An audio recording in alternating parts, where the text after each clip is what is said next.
Hello, everyone, and welcome to Pulso Demográfico. UNFPA Mexico is very proud to be promoting this series, and today we have an extra special guest. I am really pleased and honored to welcome Dr. Jennifer Sciubba. She's the president and CEO of the Population Reference Bureau. She's also a member of the U.S. Council on Foreign Relations and a former consultant to the U.S. Department of Defense. Many of you know Jennifer. She is the author of the best-selling book, 8 Billion and Counting, or you may know her from her many TED Talks on population decline, which have reached millions of people. I know Jennifer, not personally, but luckily through all of her academic work when I was doing my own PhD on demographic security and demographic resilience in Eastern Europe and Central Asia. I cited Jennifer so many times, I can't remember. I learned so much from reading her work that it is such a privilege for me today to welcome her to Pulso Demográfico to talk about her new book called Toxic Demography, Ideology and the Politics of Population. Thank you so much for being with us. Yes, thank you. It's a pleasure to be with you. Thank you. So I just thought maybe you could, before I ask you some specific questions about your book, maybe you could just explain to us, what made you decide to write this book on toxic demography and how you came up with the title, actually, which I think is fantastic. Well, I co-wrote this with Michael Teitelbaum, who's a demographer, a well-known one, and Jay Winter, who's a well-known historian. And so I'm the political scientist in the mix. And I would not have known how to think about the topic of population politics without their work. And so, you very, very kindly were talking about my work when you were doing your PhD. Same for me with them. So I knew even as an undergraduate student that I wanted to understand underlying currents that drove outcomes like war and peace or, prosperity. And I very early got turned on to demographics as one of those really powerful but relatively unseen forces. And there were very few studies to point to understand how to even make those links, as you well know. And so for me, as a graduate student, I was lucky to be at the University of Maryland, which had a population center, which meant that the library had the most amazing section of all of these books on demography. And I found books, by Michael Teitelbaum, with Myron Weiner, and then he wrote with Jay Winter. And they really said, this is how you put these things together. You can't analytically separate population and politics. And so they talked about demographic engineering or this, intentional way of shaping a population, which I'm sure we will talk about in this conversation. And just political demography, what they talked about as political demography. And I thought, that's it. That's how I want to make sense of this. And that's, of course, the intellectual tradition that I, hope have carried on. So with this book, I used to be a college professor and I would teach out of their 1999 book, A Question of Numbers. It was about high migration, low fertility societies. And it went out of print. And so I approached Michael and said, it's getting hard for my students to find this amazing book. Have you ever thought about updating it? And then I'm a bit of an opportunist. So I said, and if so, would you want a third author? Because I would love to help bring this into the conversations that we're having today in political science and political demography. And so we did not end up updating A Question of Numbers. We took it in a different way. The thing that I would say surprises me the most about the whole endeavor of this book is that we started it 6 years ago. It takes forever to write these books. And it only became more relevant over those 6 years, and it only entered the public discourse even more in ways we would not have been able to fathom even in 2023 or 2024. We would have never guessed that it would have been this powerful. So getting to your book then, which is fascinating, and I think the whole area of political demography is fascinating. And I also cited Michael Teitelbaum quite a bit in my research. But anyway, in your new book, you talk about something called demographic hijacking, which current demographic trend, if you could choose one, do you think is the most dangerously distorted by political leaders today? Oh, I thought you were going to word it a different way, and I had my quick answer, Yeah. and then you switched it up on me, so I'm going to change my answer. Okay. You could So also I'll tell you that I thought you were going to say which one is the one that's being maybe hijacked the most, and I was going to say low fertility, but then the dangerous distortion, I think, is around immigration, and in that case, talk about nothing really new. So certainly we have seen just to speak about those two, certainly we have seen low fertility has blown up in the media. I mean, again, I started studying population aging. Oh, what year is this? Over nearly 25 years ago, and nobody cared. I mean, they actively tried to get me to not write a dissertation on it. They're like, this is the most boring and ridiculous thing. Why would you do this? And it really did not start hitting the news until the last couple of years in the way it has. And now it is everywhere. I mean, the media requests are nonstop, etc. yeah. But I don't know that it is quite as distorted yet. Maybe we're at a yet as immigration is, where, the thing about demographic numbers, and I'm sure you found the same and your other guests have found the same, is that it's not really so much about the actual data, it's about the perception, which is too bad at PRB when we're a place that is really trying to have these evidence-based policies. But as we know very well there, it's not just here are the numbers, it is what's the context and how do you interpret and understand them and taking it all the way forward. So I think with immigration, perception matters so much. You could have a community that actually has a very small proportion of immigrants, but it might feel outsized depending on what that social situation is like there. Or you might have a particular political leader that downplays or plays up the importance of migration for their particular country. So I think that one's the one where we see such a long history of distortion as well. Yeah. Right. No, that's really interesting. And I think, one of the things that we found as well in UNFPA is that often these demographic trends are being used as an excuse for, you just blame demography for everything wrong in your society. Any kind of socioeconomic issues you have, you blame demography, migration, low fertility, aging, etc. So it's definitely an issue. And thank you for raising the thing about fertility, because I think from my perspective, although we don't see that panic everywhere, and we don't see it yet in Mexico, for example, despite the fact that their fertility has declined so rapidly. And today, Mexico's fertility is about 1.6, which is incredible for a country. Incredible. At a fertility rate 30 years ago of 7 children per woman. So, but we haven't seen that yet, but we have seen those narratives impacting on reproductive rights in other parts of the world. So to me, and I don't know if you looked at this because I haven't fully finished your book yet, Sure. I do have it, but I don't know if you looked at this yet, sort of the impact of these narratives and this perception of panic around low fertility. What are the impacts you're seeing on women's rights, women's reproductive rights around the world? Yeah, I think one thing is that it's hard to get those stories. Yeah. It's very hard to get those stories because, I think it's people in your position who have access to the best stories but cannot necessarily share them publicly. They're incredibly important to have. So I think the other piece of it is that it's hard to get the stories because it's quite subtle. So you can't really tell is a particular policy. Let's look at maybe the taxing of contraception in China, which everybody picked up on as a recent news story.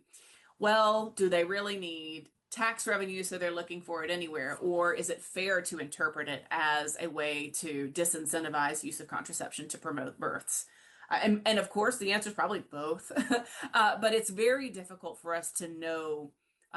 It's like they're not quite as blatant as maybe some of the policies that had restricted rights. We were trying to reduce fertility rates, compulsory, sterilization, for example, or maybe it's not yet. And that's the piece I think to really flag. It was while writing this book a few years ago, we were still sort of pandemic phase, maybe around 2021, that I remember putting a sticky note on my computer monitor that said, watch for stories about rights. And that came out of the historical review. So I focused in this book, we look at 3 major regions of the world. We wish we looked at all of them, but other scholars, please take and do that. We looked at Europe, because Jay is a historian of Europe. We looked at the United States. Michael has been very involved in looking at US demographic issues, and then in East Asia. And I covered that area, which has been a long-standing interest of mine. And when you look since 1945 or a little bit before that, it's obvious that states are willing to do what they think they need to do to engineer their ideal population to suit their purposes. And it may mean a restriction of rights, particularly in societies that don't have the same kinds of checks and balances on policymaking as you would think that most democracies would. So, what we're seeing right now in terms of low fertility is less of an overt restriction of rights, and overall mostly hearing about restricting access to contraception, and certainly abortion, comes up as well, and more carrots than sticks. So please get married. But then you hear subtle stories that maybe, employers will penalize non-married women for certain things. But it's very hard to get the evidence base. Right. Well, definitely UNFPA could help you with that, because in the day-to-day relationships that we have with governments all over the world, in the 150 countries in which we work, we have these conversations regularly. And again, that is why we felt in Eastern Europe and Central Asia that we really needed to address the issue, because I think we tend to talk about people who have this demographic panic in ways that are sometimes not productive, in the sense that, as if they are crazy in some way. Right. We also have to understand that countries are grappling with this very rapid demographic change, and they need support. Yep. And so we felt that, okay, we need to make sure that we have a program that is centered on rights, because we were seeing around, the region that the conversations around family planning were very difficult. Nobody wanted to talk about family planning because they didn't need it anymore, right? And of course, family planning is not for population demographic engineering. It's for the rights of women and young people to be able to choose their lives, bodily autonomy, etc. Let me ask you another question that you raise in your book, which is around adaptation versus fixing. Because as you have pointed out, no country has successfully bought its way back to high fertility, which we see so many incentives in different parts of the world, incentivizing women to have more children. But we really have seen in most places that just doesn't work. So does your book offer some ideas on how countries can manage, how they can, basically navigate this demographic change that is an issue in the world? What do you talk about in that sense? Yeah, I think what we see when we look across these 3 regions and over time is that the policies, again, demographic policies don't actually always look like they are demographic policies. So we talk about the influence of ideologies, which is a term that we use to just really mean the way you think things should be done. So there are ideologies, for example, of economic modernization. And so each of the countries that we talk about, the leaders would have said, here's how I think we have a modern economy. And sometimes population is a key to that. So they, of course, when fertility rates were higher, they would say, if we lower fertility rates, then we might have a more modern economy. But they're also and now, of course, the flip side. So if we want to have a thriving economy, they think we should incentivize more births in order to have a thriving economy. And I think it matters why they're doing these things. So ideologies of the economy, then, it really seems like you could have an evidence base that shows here are the paths to prosperity, economic prosperity, that maybe do not involve restricting rights so that people have births. that would be very powerful research that's needed. And that's what I would say, rather than showing, oh, here's the set of policies that works, I think we can lay out a research agenda in this book that says, here's a different ways to talk about it. Another's ideologies of the family.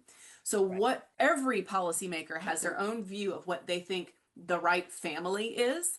And we see these reflected in, I think, immigration policy in particular. I know I talk about in the book in Korea and various immigration policies that they've had over time, where they very obviously wanted just ethnic Koreans from certain countries abroad to migrate in and not other ones. And so this is ideologies of identity at work. So, or they would say, well, if it's a woman who's migrating in, this counts as family formation, but if it's a man, it doesn't. So all of these ideologies are at play here. And so your policies can look very different than perhaps what we are used to talking about, which is like, do you want to have, cheap housing? Well, yes, sure. But there's so much more about the values and ideas that undergird these policies than just, I think, how we sometimes oversimplify things as social scientists. It's very hard for us to account for things like values, and the fact that a new leader might come in with completely shifting values, and they may say, we would rather not have the economy grow than to, in their words, maybe dilute our ethnic homogeneity. And so what do you do with that for policies when what they have as their outcome and ideal outcome is different than what their predecessor had? Absolutely. And that is a big challenge, I think. Regarding the family issue, I think it's so important. And families, in one of the countries that I worked in the past, they talked about complete and incomplete families. And they were always, promoting the complete family, which of course was the heteronormative ideal family for them. Yeah. And one of the things that we looked at in the research was that we really have to support the families that people actually live in. So if you're promoting an idealized norm of a family, which actually hardly exists, then you're really not going to be able to address these issues that, they want to be addressing. Yeah. So supporting the actual families that people live in and the actual ways people are living, of course, is a much more effective and efficient way to address your demographic issues, I think, in the long run. But again, it's all about values and norms, as you're saying, Yeah. And we're seeing that in the US right now. I think it's going to be very interesting to see how this plays out in the next few years, because there are some who are saying that the US policy scene has disincentivized marriage because it supports single mothers. Oh, interesting.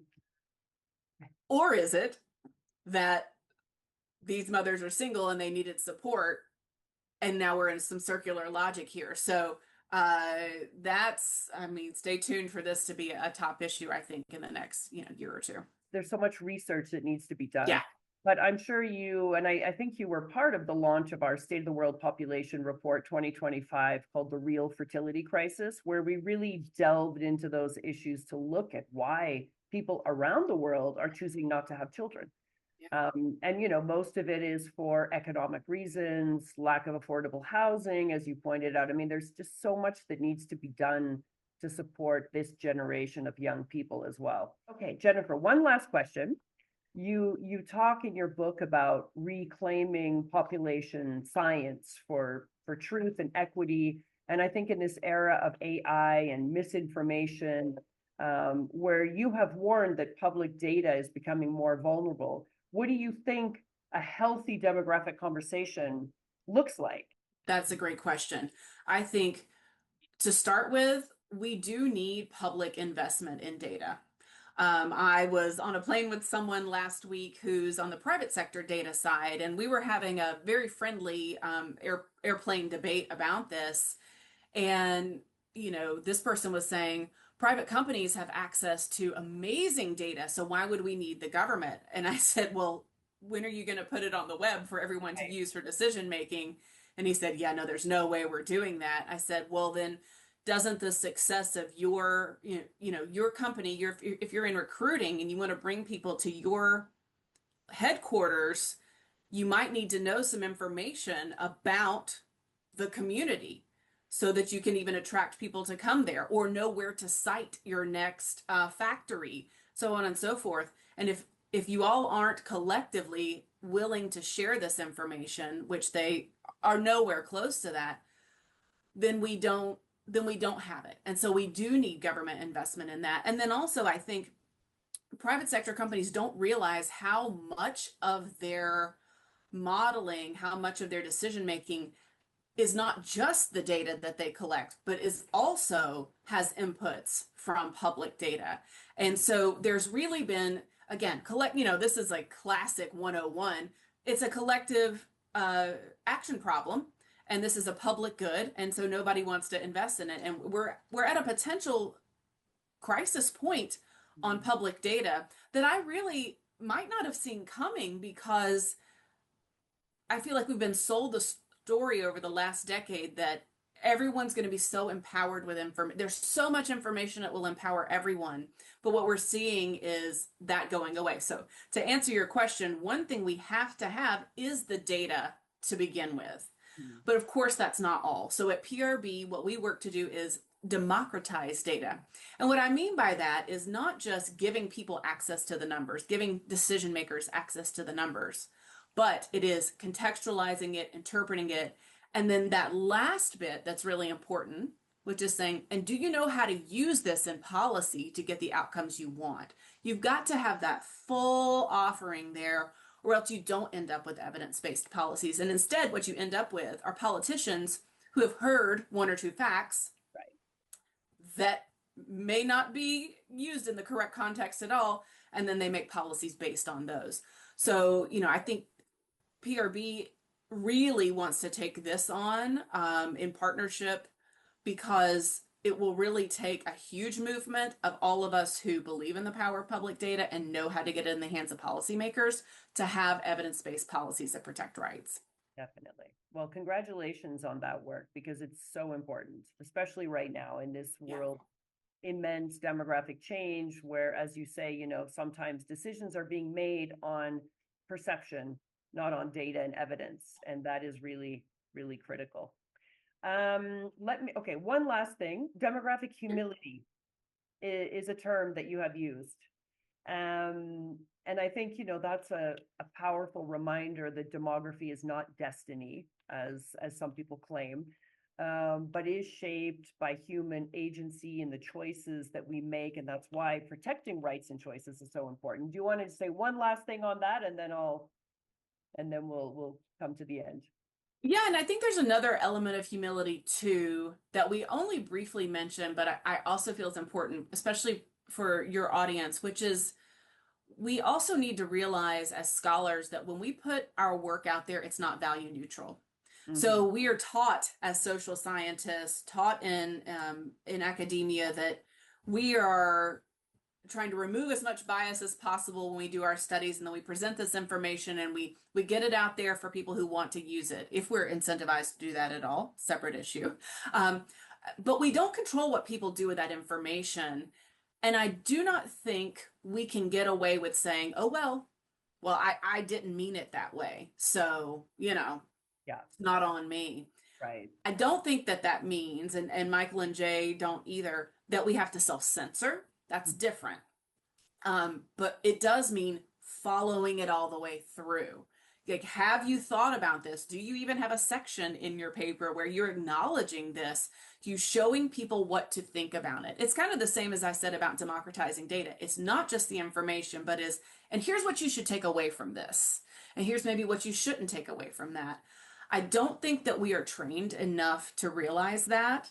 I don't think our funding structures support that. I don't think that, even the tenure process and promotion process supports that. But we can't avoid that that's what happens with our work. And we're better off to think about those consequences on the front end. Absolutely. No, definitely. As an anthropologist, I fully agree. So, right. Yes, no. It's really important. Well, anything else you want to tell us, Jennifer, about the work of PRB or the book? Yeah, thanks. Yeah. We do have a new resource that people might enjoy, which is it walks through what we know and what we don't on the evidence base around low fertility, and that's a media resource that we can provide for you. And that's, please, we want anybody out there to use it, again, to this purpose of what do we know and what do we not know. And then also just for all of us to continue to track what's happening with data, and for funders to really step up to support all of us continuing to see what are the implications of this monumental shift in demographics that countries are going through. There's so much that we don't know, and as I've always noted, that you get the most fear when things are unknown. And so what can we do to know more? So thank you to you for hosting this conversation, and UNFPA for the great work for a very long time. Thank you, Jennifer. Thank you. And I think, together we can also really track that rights angle and make sure that whenever we see any kind of hint at, reproductive rights being violated in any way, we really have to be monitoring that as well. And in the name of demographic engineering, basically. So absolutely. Thank you so much. Thank you. It's a freezing day in Washington, and yes. and stay warm. But really, thank you again. For me, retiring in 1 week, it's just my greatest honor to be able to host you today at the end of our series, because this series in this way will end now, but we'll continue in another way later. But thank you so much, Jennifer. Really. Congratulations. Wishing you all the best, and thank you for continuing to bring these issues to light with this very strong intellectual foundation that we have. Thank you so much. Have a wonderful day. You too.